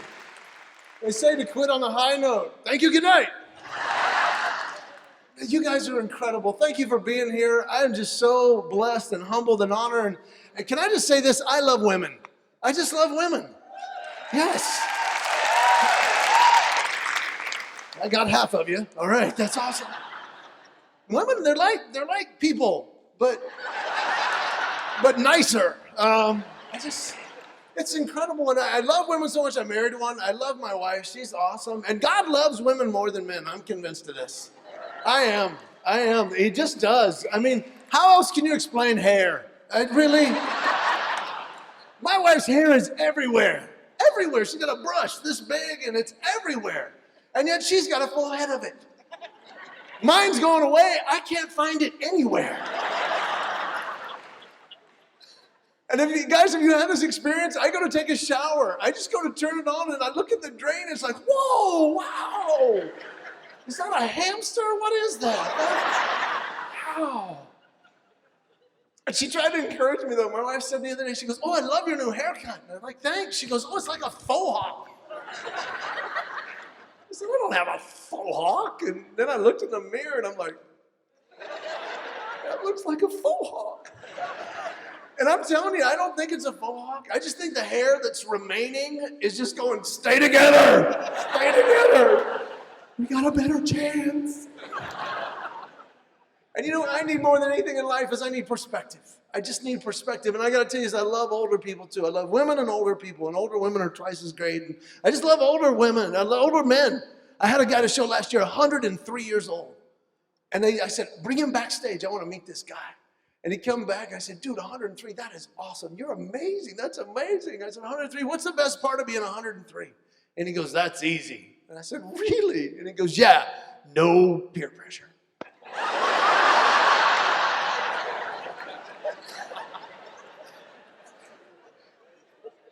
I said, dude, that is amazing. I've never used anybody else's material. Can I use that? And he goes, I won't remember.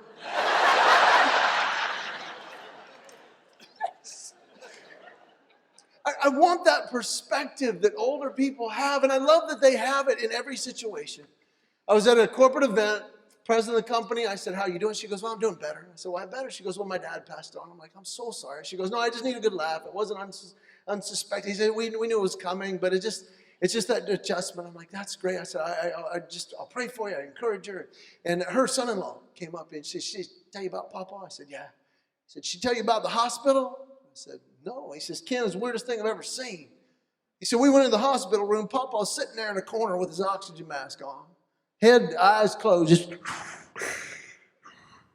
He says, we are planning his funeral with him. See, the weirdest thing I've ever seen. She's getting answers. I'm watching him. I'm not seeing any action there, just fogging it up. She goes, oh, Dad, you love that song. Do you want us to sing that song at your funeral? Okay, we'll sing that one. Okay. Oh, you love that song. Do you want us to sing that song? Okay, we'll do that one too. And, oh, Dad, do you want us to do like 10 questions? And he goes, I'm sitting there watching. I'm not seeing anything. Till the last question, he said, Papa was sitting there just. She said, Dad, I can't make this decision. Do you want to be cremated or do you want to be buried? We'll do whatever you want to do. He said, Papa's eyes just shot open. And he looked around the room, took 2 big, deep breaths. Took the mask off his face, looked at everybody, and just went, surprise me.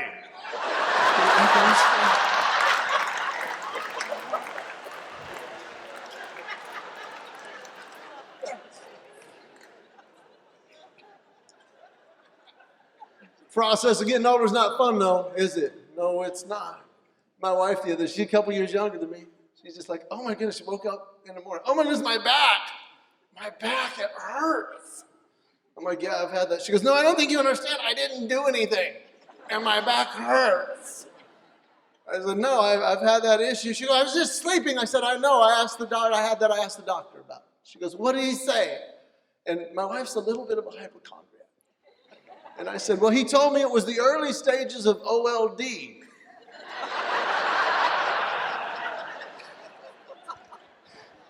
She went, oh my goodness, what's that? You're getting old there, Buttercup. That's what that is. I hate getting older. It's not easy. It's not for wimps. Have you had this one yet? The other night, I pulled a muscle in my leg. Sleeping. I'm just laying there. Oh, man! Oh. Walked to the bathroom like a newborn deer.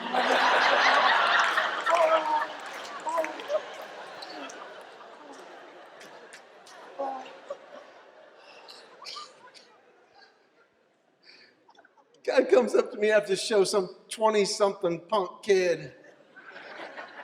He says, hey, man, you know what that is, right? I said, what are you talking about? He says, you know what that is, right? The cramp, you know what that is, right? I'm like, no, not really. He goes, you got to hydrate. You're dehydrated. Just got to hydrate. Or you go to bed, hydrate. I said, dude, I'm in my 40s. I hydrate before bed. I'm peeing 9 times.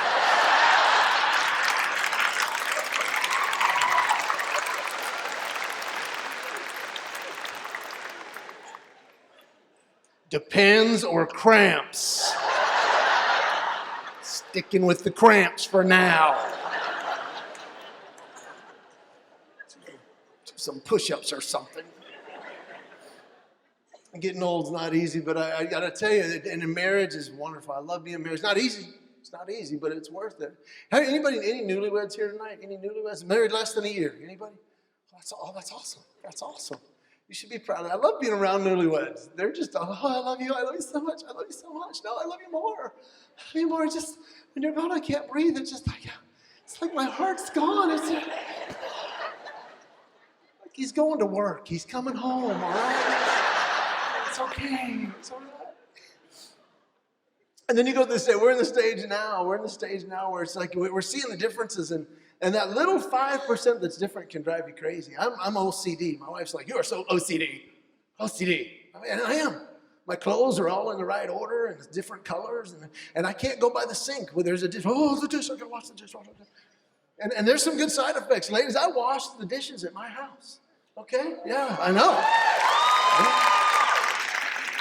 I vacuum without being asked.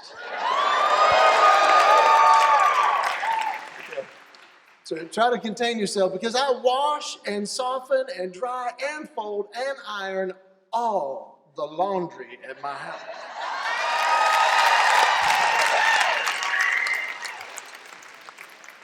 Now I'm fully aware that I am below average looking, but for women over 30, I may have just become one of the sexiest men alive.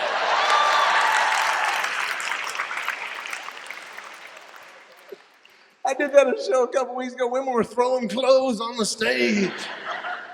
I don't think they were turned on. I don't think they were going, iron this, wash this. Well, if I have OCD, my wife has a condition I have termed GILD, get it later disorder. We'll get it later. I didn't have time. We'll get it later. Later seems to never come. Get it later. It's dangerous. Went to the bathroom one night. She had left her drawer out. Just oh, man. Oh. Woke up the next day, she goes, what was that noise last night? What was that noise? I said, you left your drawer out, I cut my leg. She goes, oh, I didn't have time. I didn't have time. Like, what do you mean you didn't have time? I didn't have time. I said, hurry, I didn't have time. I said, I tell you, get your stuff. Okay, get your iPhone, put it on the stopwatch. Ready? Time this. How long was that? Let's do it again. Ready? How long? And you know, it was a little frustrating. I had a cough one night, walked downstairs, go to get a glass, go to open the cupboard. It was dark. I went to open it. I missed it because it was open. I just went, boom.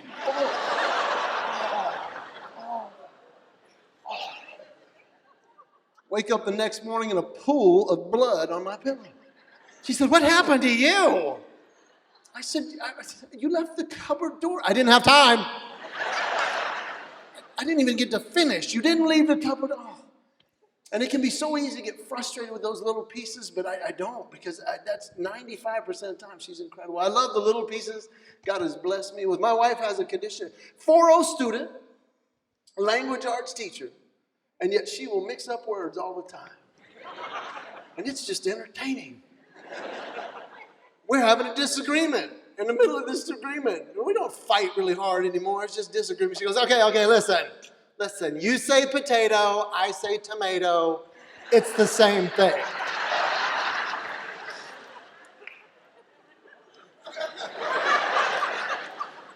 It's really not. It's not even close.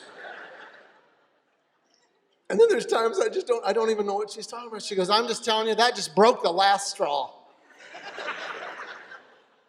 Is that good? Is that bad? We're driving. She wanted to throw an idea at me. She goes, no, I don't want you to make a decision. I'm not saying we have to do it. I just want to put a bug in your ear to chew on.